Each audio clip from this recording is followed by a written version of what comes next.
Hello and welcome again to another edition of Rabbi Stein's PPE. So this week's Parsha, Parshas Noach, one of the most common or popular Parshios that everyone can darsh on. There's so much going on in this Parsha, and everyone really focuses on either Noach, that he was a tzaddik, the fact of the flood, and the situation of the Migdal Bavel afterwards, the Tower of Babel afterwards, the power of unity, the power of speech. Yeah, there's another idea that kind of came to mind this week, and this year particularly, that not a lot of people really talk about. You see, in the Parsha goes on and discusses all the different kinds of life forms that became chaotic, became without order, without Seder, and why the earth had to be punished, and why humanity and civilization and all of Hashem's creations had to be terminated, destroyed.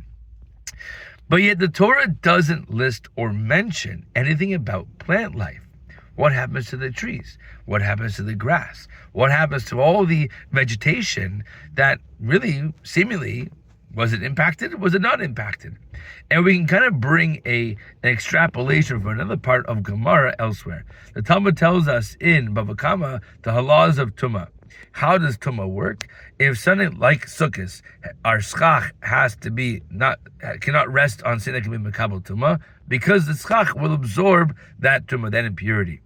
So too, if something is detached, it will become impure. If it's attached to the ground, it will not become impure. It will always remain in a state of purity, which is interesting.